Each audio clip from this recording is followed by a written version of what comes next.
In a fast-paced world, we as parents are often dealing with a lot of guilt. Today, we're going to be discussing modern parenthood, and we're going to help you find ways to find joy beyond the guilt.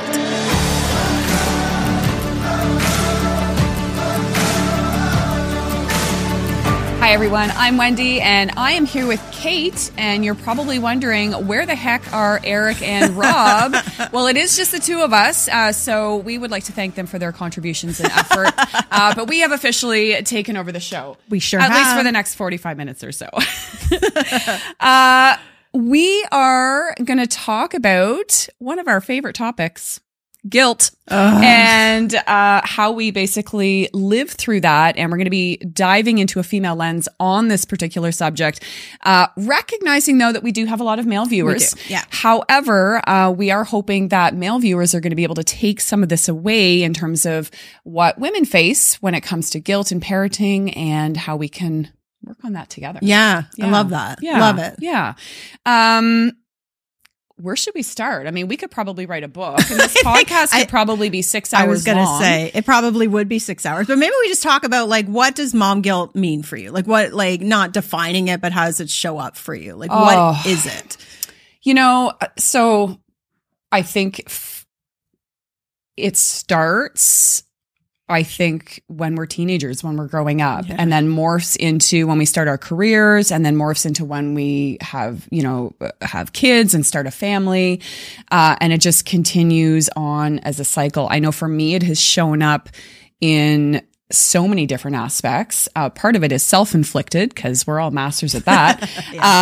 And a lot of it has had to do in my life with other people's opinions on how I should do things, how I should not do things, all of that kind of stuff. Yeah, that comparison game can be really, really tricky. I know for me, I have that in spades for sure.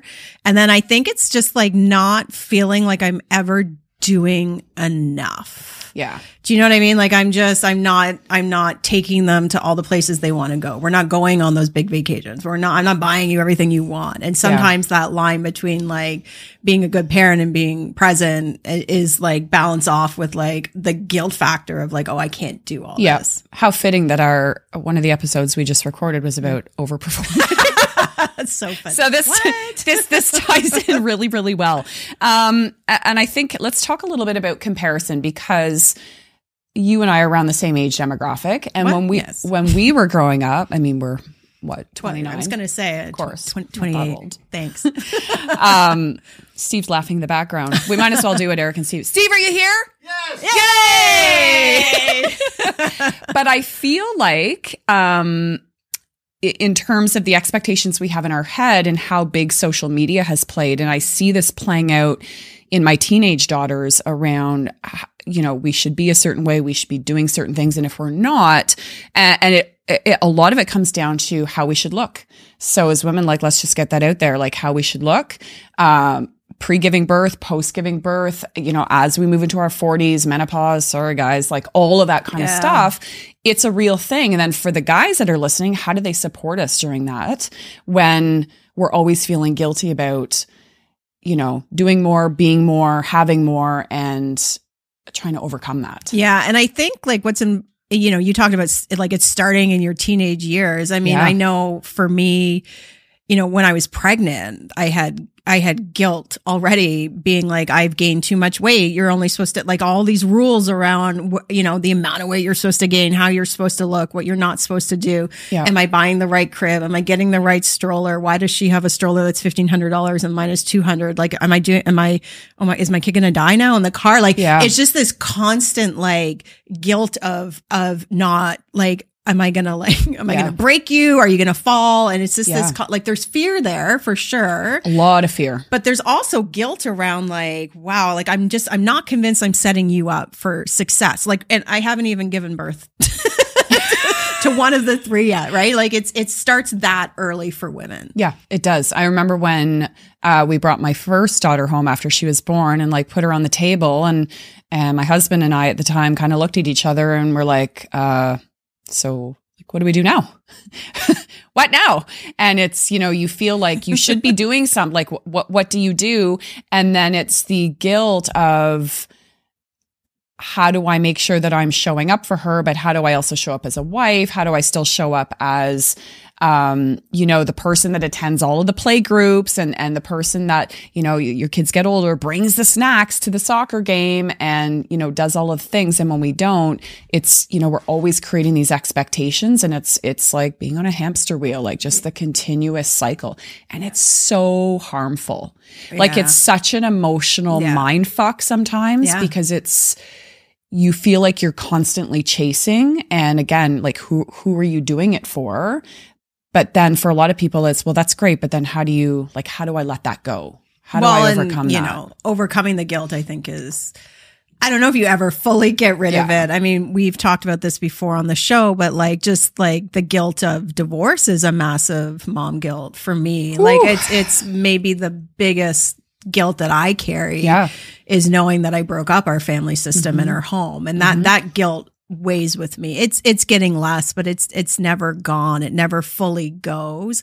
I'm aware when it creeps in now. Like I can feel it coming in and saying like, why are you speaking to yourself that way? Like you can get present to that voice in your head. Yeah. But that divorce guilt is connected to mom guilt. Like there is like those two for me go hand in hand. 100%. And I'm glad you brought that up, because I think that it's a topic that not too many people talk about because it's yucky and it's uncomfortable. Yeah. I'm 2 years into my separation and my divorce and married for 20 years. Yeah.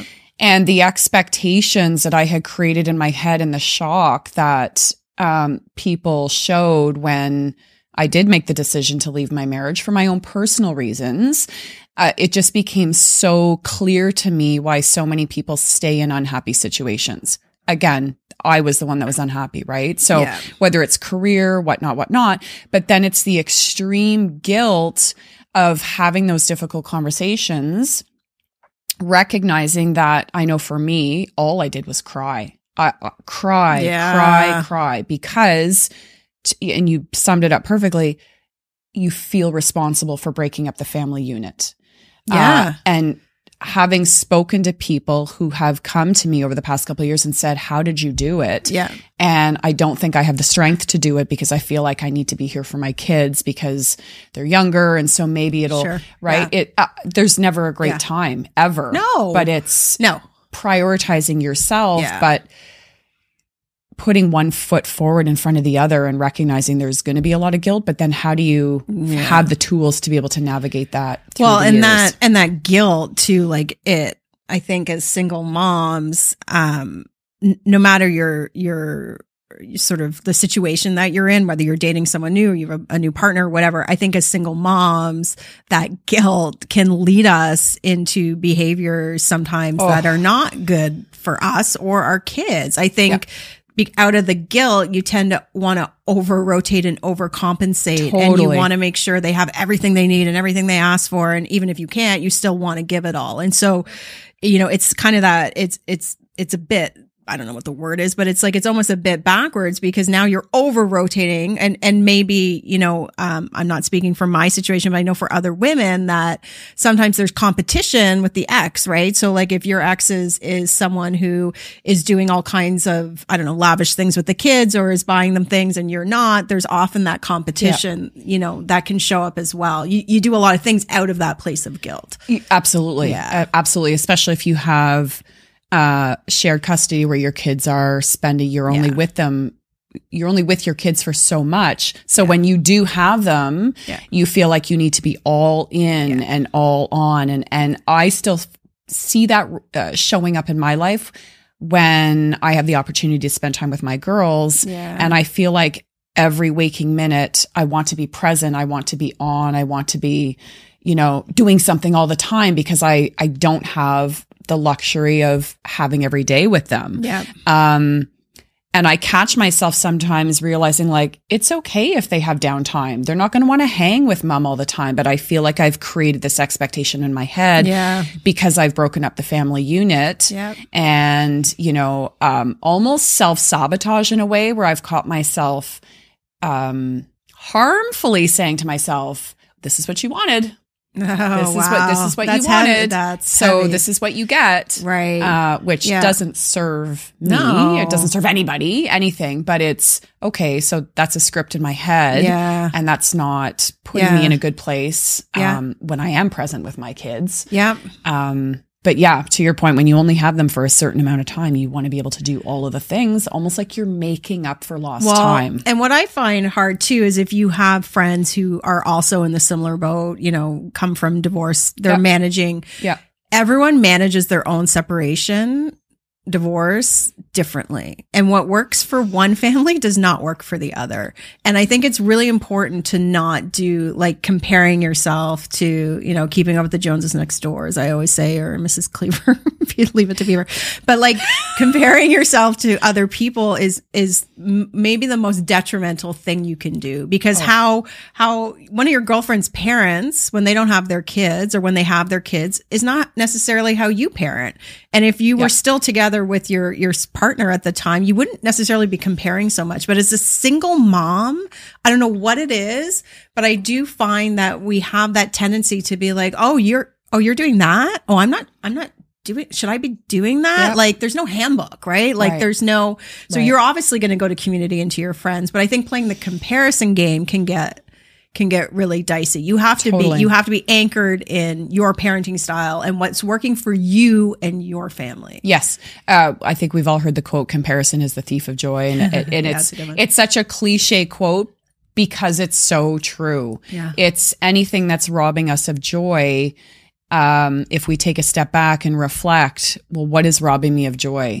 Is it because I'm doing something I don't want to do? Is it because I'm doing something out of fear, guilt, or obligation, which we talked about a couple shows ago? Yep. Am I doing it because I'm overcompensating? Yep. Am I doing it because somebody else is doing it and I feel like I should be doing it? And it just robs us of all of that joy, and then just almost like creates a vacuum where it sucks all the goodness out of us because we're so consumed with, but I should be doing this and I'm not doing this, so I need to do this better. All of the things. It's all of the things. Yeah. I know too, like we're talking about mom guilt specifically today, but I think it's important to talk about how parenting guilt shows up differently for men and women, right? Yeah. Like we speak from it, obviously, from that female lens. I think it's important to sort of mention that, we're super mindful that for men, it shows up too. Parent guilt is not universal to women, but I think for women, there's some nuances on how that shows up. Yeah. I know the Stats Can report that came out a while ago that shook a lot of people was around the fact that in most households where there's, you're still a married couple, women still, like two parents equally working, still take on 50% more of household chores, right? So you talk about a chore, it's not just cleaning and doing dishes and doing laundry. It's it's fucking planning the birthday parties and getting the schedule sorted out. And it's figuring out, where we need to be on Saturday at 7 and where's Bobby going and why is Sarah coming over? And are we going to your parents? Don't forget it's your sister's birthday. Like our brains are constantly, right? And so I think, if you just take that stat alone, I think for women, that juggling act can lead to us feeling guilty that we're not really doing anything well, right? Like we're kind of just barely surviving some days just to like make sure we didn't miss anything or something didn't get dropped. We're busy, but we're not being productive, which is two completely different things. You can be busy, go, but are we being productive and are we working smart or are we working hard? I mean, the same thing can go in our careers as well. But I totally think it shows up differently for men and women. Now, I will also say one of my faults is I have not always done a great job at asking for help. Oh, and so me too. Like 100%. Hands up, anybody. Right? Yeah. And I think that part of that can come from regardless if you're separated or divorced or not. Yeah. But I know for me, I've always been very independent and very strong-minded. Yeah. Now, having gone through a separation and divorce, I feel like almost like I have to prove something to myself where I need to make the decisions on my own and I need to, show up for myself in that way where I don't need to ask for help. It's okay if my cup has, 64 holes in it and all the water is spilling out. It's fine. I'll just duct tape it all up and I'll get by. It's fine. And so if we've ever noticed, and people probably laugh at this, when we ask people like, oh, hey, how are you? And I'm fine. Everything's fine. Like we need t-shirts that say everything is fine. When really, a lot of times we're not fine because we haven't asked for help. And that's something I'm trying to do a better job at. Especially with Rob. Hard. It is hard. It's hard. And it goes down to those uncomfortable conversations. But then I think, do I want to have an uncomfortable conversation? So do I want to talk to my partner, Rob, about here are the signs of when I know that I'm taking on too much and the signs that I feel guilty if I'm not. And so I need to be able to communicate and articulate that to you, but I also need you to be able to show me when I don't always recognize those signs. Well, and I think I think it's hard. I know for me, like we've joked about this, but we have similar stories and sort of similar personalities. And so I am fiercely independent. That's why we're taking over the show. That's why we're taking over the show. We're calling it the takeover. The takeover.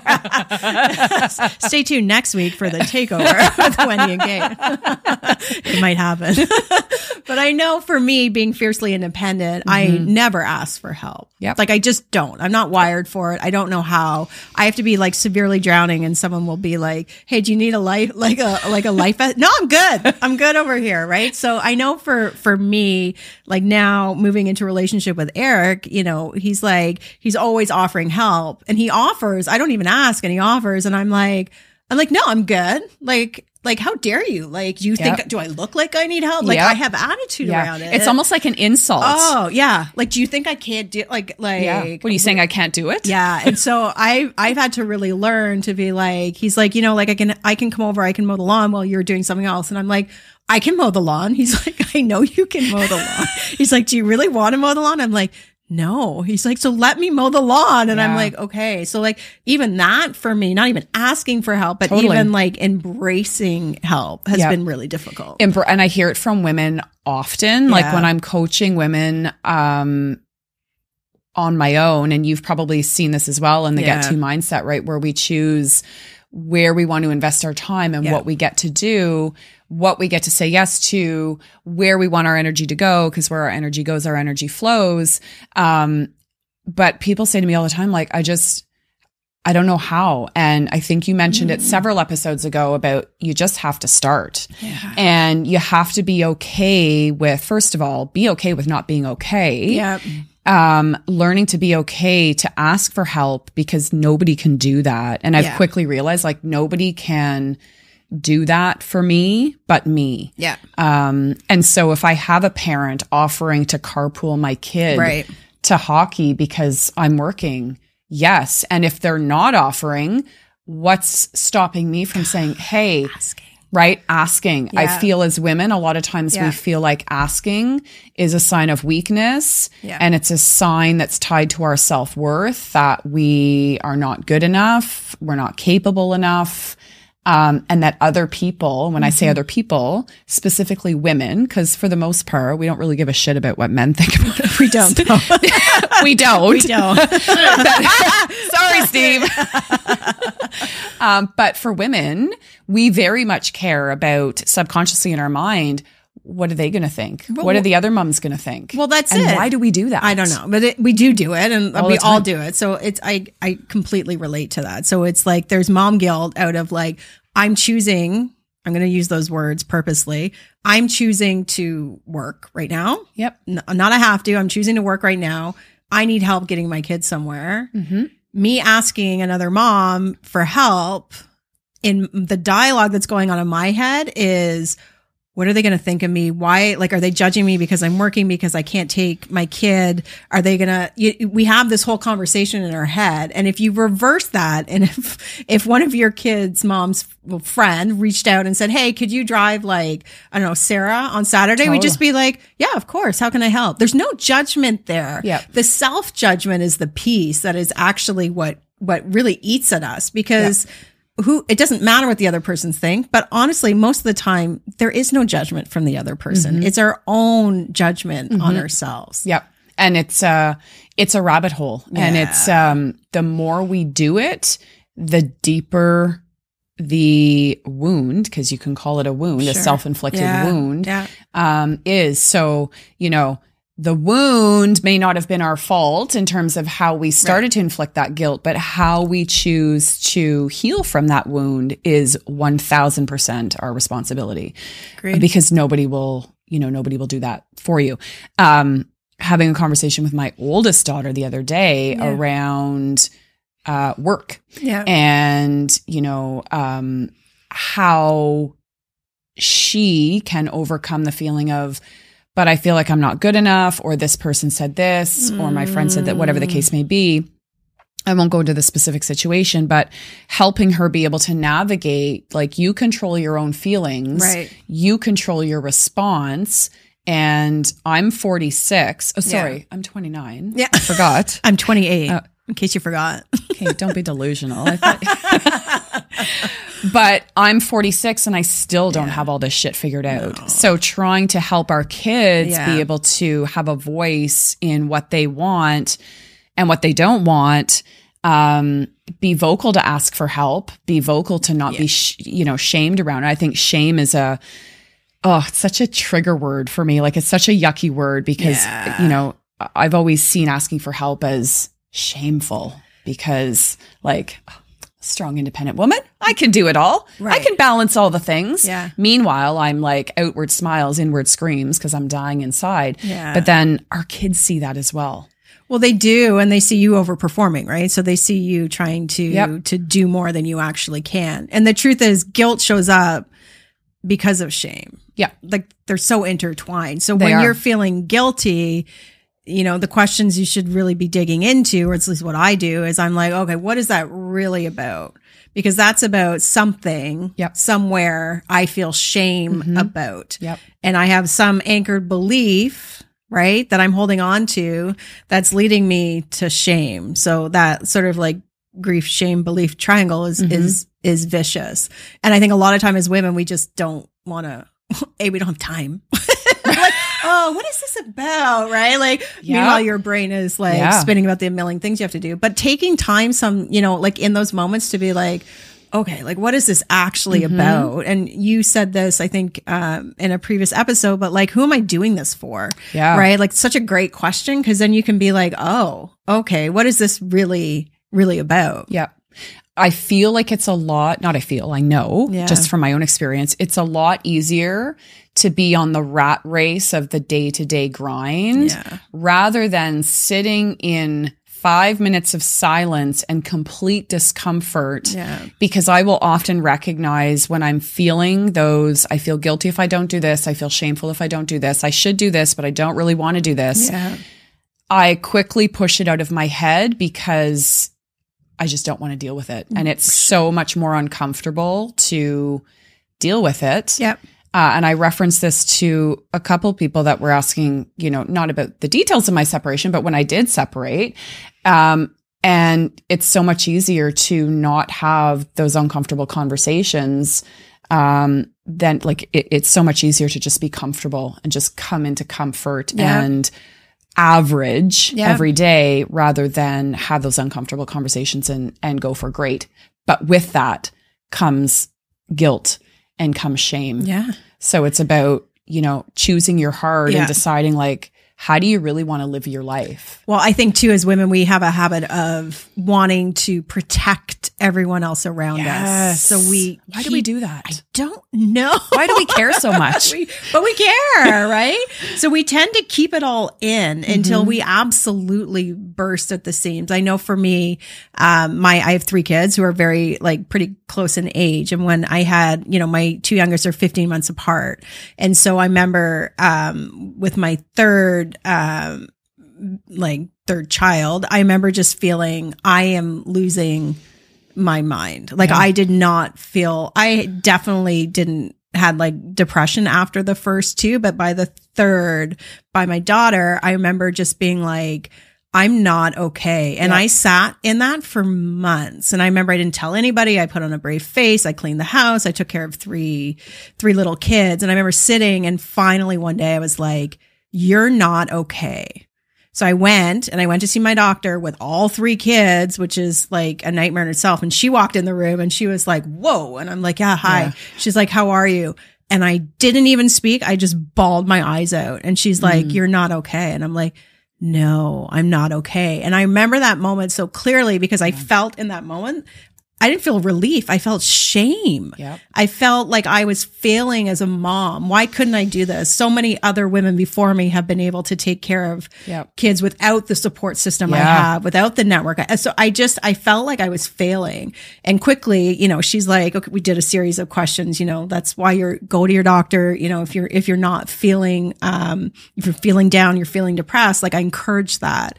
And, you know, was diagnosed with postpartum. And she's like, I actually think you probably had it with all 3. She's like, but with 1 kid, you powered through. With 2, you could power 3. By the 3rd, you're like, I can't do this. And I think so many women feel shame around like postpartum and that period of like, my hormones are off. I'm not feeling good. Yep. And I think it's so important that we open up that conversation. And as women, we talk about it. Yep. And I think it's when we feel like we have that right community around us, where we feel like we are able to have those conversations without being judged or without being mocked or without being talked behind our back, all of those kinds of things. And that can take years and years for us to find those types of people in our circle who are going to be able to either recognize the signs of, okay, I know that sign when you do whatever, recognizing that that's a sign of you're doing too much or you're feeling guilty or whatever. Having those relationships and conversations where you feel that you can be very vulnerable and open up to people who you know are going to support you. But if you don't have those people around you, and you don't have that open line of communication with either your partner, you know, whoever in your life, you become, it's almost like you're imprisoning yourself.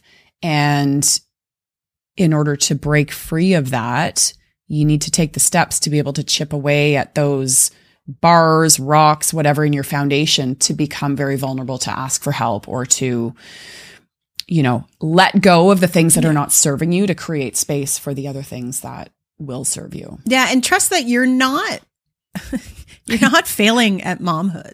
Like there is no pass or fail here. Like this is just, where did we think that there was like this grading score on like somebody grading us on how we were as parents? But that's how it feels in those moments. Totally. And so you're not failing. It's just that's parenting. And the world is hard now to parent and we're, you know, and it's challenging. And, you know, we've talked a lot about little kids, but like we both have teenagers now and like navigating that world of what they're exposed to on social media and the pressures that they face.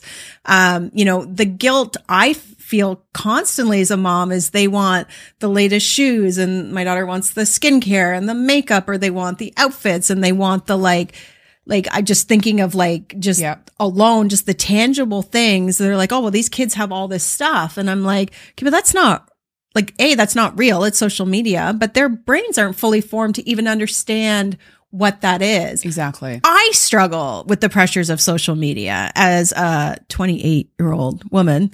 Right. I struggle consistently with the pressures and, you know, in all seriousness, at 48, if I can't manage that with all the tools that I have, all the therapy I've been through, you know, a great community support system, how can I expect my 13-year-old, my 14-year-old, and my 16-year-old to be able to navigate that world with any like sense of self? Yeah, totally. It's something that I've talked to, and just most recently, Dr. Sherry, who's going to be on, I think next week or the week after, but, we spent my last session. So here's a little shout out for anybody thinking that therapy is not something you need. I think everybody needs it. And I think it creates that ability for you to become very vulnerable about what it is that you're struggling with, to be able to share with, to be able to help you grow. Anyways, all that to say, we were speaking specifically about false expectations in my head about how things should be, because I always use the language should, right? I should be doing this, or I should be doing that, instead of I would like to try this, or I would like to do that. And it's really about that language shift. And you can tie it into guilt so much and shame, because it's always those, misplaced expectations that we have in our mind. And yes, we can see things on social media, and I mean, it impacts me just like exactly what you said, as well as my teenage girls. Yeah. But then I think, well, but Wendy, what are you doing to be able to overcome that? Because you're the one that's creating these false expectations and scenarios in your head. So you recognize that, but what are the tips and what are the steps that you're taking to be able to overcome that? Because I'm sure you've had people ask, as have I. God, okay, that's all fine and great. Yeah, we all know we deal with guilt, but give me some tips. Like what? I think there's how can I let go of it? Well, there's so many. So I think don't pay attention to the noise. Like if you knew how little people really thought about you, you wouldn't give a shit what they think. Like people don't think about it. So true. But we're so busy keeping up with the Joneses. I use that expression a lot, but we're so busy trying to stay up on everything. We're trying to be the best moms we can, best partner, trying to do our job. We're trying to just do everything so well. I think you really just be careful what you listen to. Yeah. Be careful what you're paying attention to. And totally. If, I do it, I was on TikTok the other day, and there was an ASMR thing, and this woman is in her, I don't know, it must be like a $10 million home. And she's got all her kitchen stuff is all perfectly stored. I don't know if you've seen these videos. They put flour in, everything's perfectly organized in the drawers. And I was watching it, and it's hypnotic. So my daughter's like, oh, they're so you get addicted. I'm like, you do. And I'm watching them.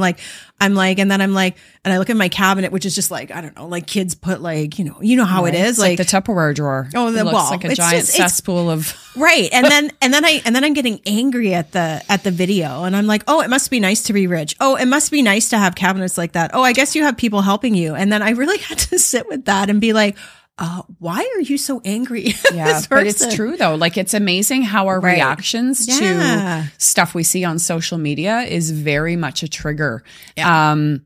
I know through my journey, I've tried to be always just what you see online is what you get in person. And I've tried to be so transparent and authentic with, whatever it is I'm struggling with or going through, recognizing that, especially with mom guilt, I guarantee you, if we're feeling it, everybody else is feeling it as well. But the whole social media thing, and I talk to my daughters about this often, is you just said it, pay attention to what you consume. Yeah. And it's not just what you eat and what you drink, but what you're listening to, what you're watching. I refuse to watch the news ever since just right before COVID. I stopped listening to the news, because I found every time I did, I would just get so anxious and so irritated. And so I just completely stopped listening to it. And I've just become very selective about who I spend my time with, what I'm watching, what I'm reading, because it has a direct correlation to how I show up every day, and trying to teach that to my girls around, unfollow or delete anybody that doesn't make you feel good about yourself, positive about yourself, lifts you up, inspires you. And twice a year, actually, I go through a detox. I clean out contacts in my phone. That's amazing. I clean out social media stuff. That's great. I clean out my friend list, just because, and that's okay, right? Some people, it's funny because some people are like, well, I don't want to unfriend somebody because I don't want them to be offended. I don't want to offend them. Who fucking cares? Yeah. How are they showing up for you? What does that purpose serve for you? Yeah. And it's okay. People change. Anybody that says people don't change, people don't grow, it's bullshit, because as humans, we're continuing to evolve. And so your priorities shift. Yeah. Your goals change. Yeah. Your all of those things change. So twice a year, I will go through I think that's great. That detox, and trying to teach my girls that that's okay to do. And it's okay that you're going to have new friends, and it's okay that things are going to change as you get older. It's tied into me. For me, that's tied into self-care. So self-care is a big bucket, but as women and as moms, we're always last. right? Like you are the last on that sort of like where you're going to give your time. Yeah. So I think it's so important as women that we are taking time to fill our cup so we can help those around us, including our kids, because ultimately it's very easy to take care of everyone else and leave yourself. And so I think carving out time for yourself is super important. And that doesn't have to be always like 4 hours on a Friday night, or it can just be, I'm going to take a bath. If you're a bath person, I'm going to go for a walk, right? Yep. I'm going to just sometimes it can be, I used to lock myself, full disclosure, I used to lock myself in my pantry alone for 5 minutes as my daughter was banging on the door, but I needed 5 minutes. Yep. I needed 5 minutes just to be like, I can do this. I can reset. She's fine. Like it's okay to take those moments. And in fact, it's not okay. It's required. Like it's required. Yeah. And it teaches people how to treat you. Exactly. So for anybody that's like, oh, I can't do that because my kids always, but you're creating those expectations. Of course, our kids need us, but our kids don't need us 24 hours a day. No. It's okay. And I might get some flack for this, but it's okay to leave the baby crying for 10 minutes if the baby's been fed, changed, like all of the things. Yeah. It's okay if you need to take a step outside to have that moment for yourself. It's okay if you need to lock yourself in the bathroom. Your kids over time, or whoever in your life over time, will recognize that, okay, this is their time. But when we don't set those boundaries, we teach people that that's okay. It's almost like when somebody texts you and we've become in this instant gratification society, like Amazon Prime, everything going to show up in 24 hours. Where is it? Right? It's like when my kids text mom. Yes. I don't need, right? Or whoever. I don't need to respond right away. But we've created that urgency because we're always so go. Let's talk about the mom for a second. Because it is. Mom, hi, where are you? It is. All of my kids do it and they text me and they expect a literal immediate response. Meanwhile, I can text them and not like when they're at their dad's, I don't hear from them for days at times. And I'm like, okay. So hi, it's me. Yeah. Remember me? Hi, I love you. So the second they need something, it is like, mom.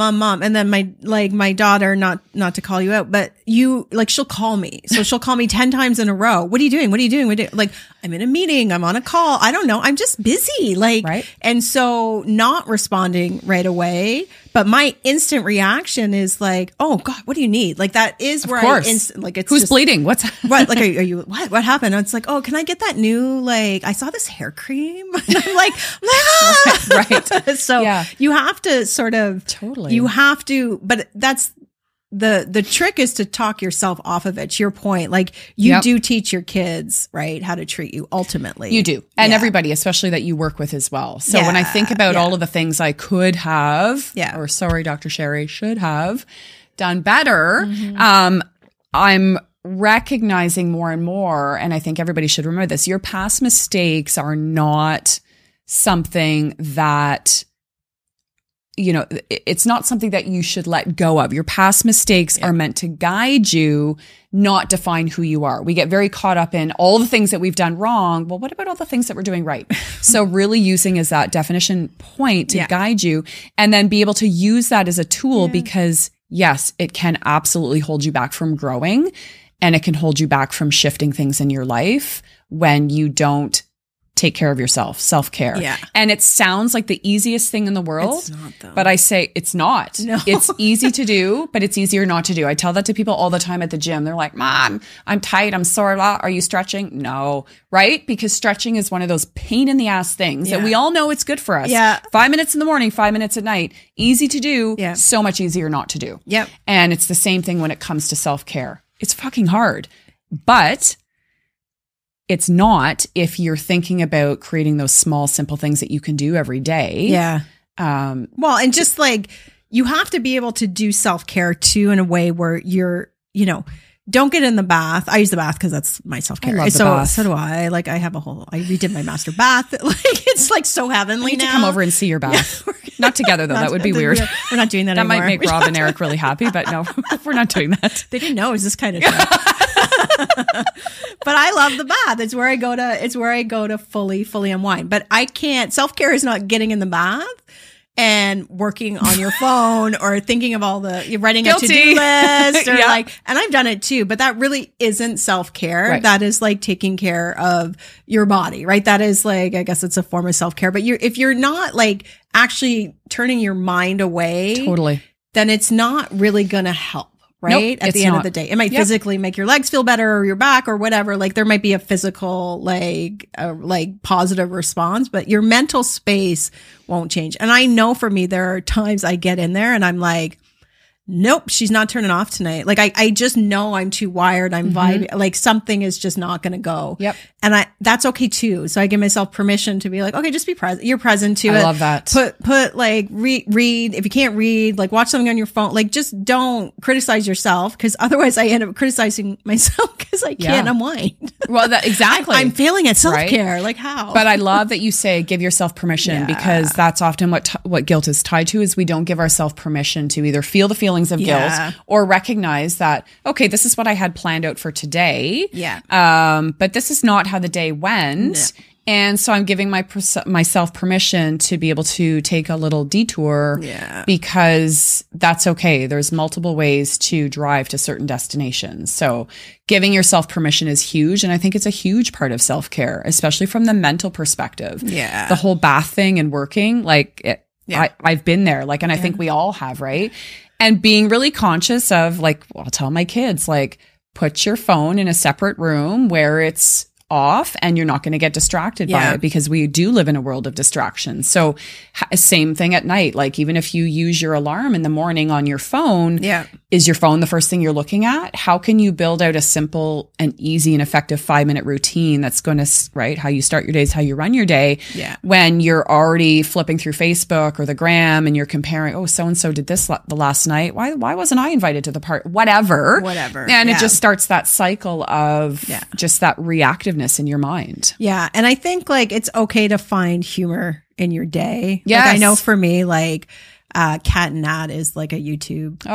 Love Cat and Nat. Oh my God. Like shout out to you, queens. Yeah. Like honestly, like I remember watching them early days when it was just like they were sitting in the car and it was just the video. And I was like, oh my God, I feel so much better. Like it would just be like refreshing. It was just because it's honest conversation about how some of those days, right? Like those mixed emotions that parents have, like, you know, kids going back to school, like there's part of you who's like, oh, yes. Right. And then there is part of you that's kind of like, oh, like, but there's two. There's not like, you're not a bad mom because you're excited that your kids are going back to school, right? Yeah. And so I love finding humor sometimes. Like sometimes for me, it's just enough that I get to relate to something that's like funny. And then it just lifts a bit of the guilt sometimes. You just need like a soft, like a funny, happy place. Puts a smile. Yeah. And give yourself permission to like, I think that's a great tip. It sounds silly and it sounds simple, but it's so helpful. And then find people that you can share that humor with, right? Yeah, like when you're forwarding. Yeah,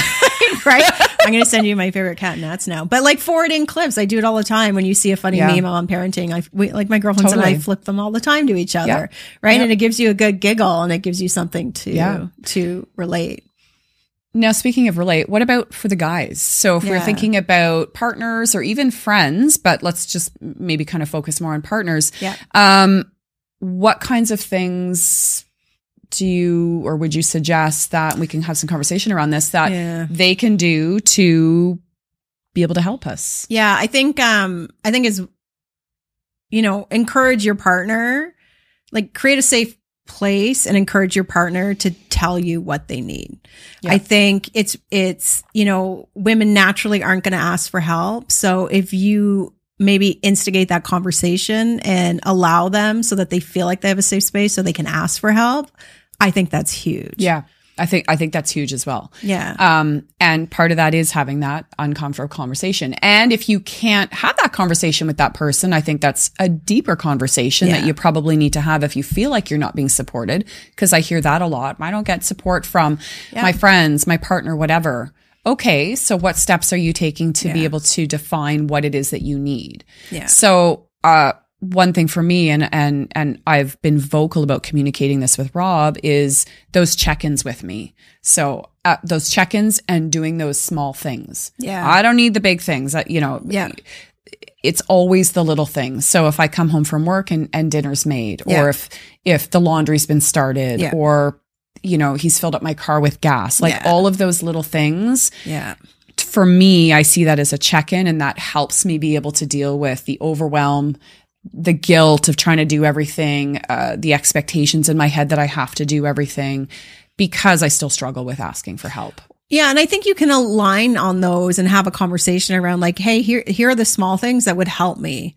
It's not about asking every day, like, hey, can you fill my car up with gas? Right. Like, I think that's where women struggle. But I think having a conversation, where you've laid out those pieces or what for you would really help. Yep. And then having your partner show up. Yeah. So I think it's okay to have the conversation like once or twice. You don't have to have it every single day. Right. You're not like begging for help every single day, because that's how we feel. Right. And I use that word begging because that's how it feels for a lot of women. I agree. Yeah. I completely agree. Yeah. And I think that, when you're comfortable having those conversations and really outlining what your negotiables are and what your non-negotiables are, and being really clear as to what is going to help you feel like you're in a safe place where you can have that conversation. Yeah. But also, and I'll play devil's advocate, recognizing that your partner or your friend or whoever, they are not mind readers. So we need to be having those uncomfortable conversations, and we need to be able to articulate that, even if it doesn't come out in the best way. I will often remind myself, well, Rob's not a mind reader. He doesn't know, even though he knows kind of what I do in the day, he doesn't know how I'm feeling. He doesn't know, and sometimes we do get caught up in our heads as, well, I just wish so-and-so would do this or say this or whatever. Yep. Okay. But did we actually communicate that? Or do we just feel like that's just an expectation that we've created in our heads that they're naturally going to read our minds and know that to do that? So I think women really speaking what it is that you want, and men, like your partners, whoever your partner is, be able to give those check-ins. And even it's just how are you? Yeah. And that kind of ties me back to, and we'll put it in the show notes because I know we have a couple of books, but Jenna Kutcher wrote an amazing book called How Are You Really? And it came out 2 years ago, I think. A phenomenal read. And that's exactly when we talked earlier about how are you? Fine. Everything's fine. Everything's fine. But how are you really? Right. And having those friendships with your girlfriends, your partner, to be able to really ask, so when Rob will ask me, they didn't know, like, how are you really? Right. That creates, that kind of lets my barriers down where, okay, it's okay for me to say that I don't have my shit together. And and I didn't get what I wanted done, or I was disappointed by whatever. And I think as we near the end of the show, I think some final thoughts are just like, none of us have our shit together. So just know that you're not alone, and we're all struggling with the guilt of parenthood across the board, men and women. None of us have it together. No, but there are certain steps and tips. And things that you can fill your mind with that will help you get better at it. Because it's just like a muscle, right? The more you practice it, the better you're going to get. Awesome. We certainly don't have it all figured out. What do you mean? I have it all figured out, Wendy. I mean, yes, sorry. I'm fine. I'm fine, right? I'm sorry. I'm fine. The best. We want to take the opportunity to thank everyone for tuning in. And if you found value in this episode, or if there was an aha moment that really resonated with you, or something that hit home from you, we'd invite you to share. I promise you, if you're thinking about it, everybody else is probably thinking about it as well. And sharing is caring. So please like, subscribe, and share. Don't forget to visit our website, livingrichlly.me, for all of the show notes, links, and for previous episodes. And we will put in the show notes some of the things that we talked about, a couple of great books as well, the Cat and Nat podcast as well. And we'll put all that good stuff in there. So make sure you check that out. Thanks again for tuning in, and we will see you next week. In the meantime, get out there and keep living your best life.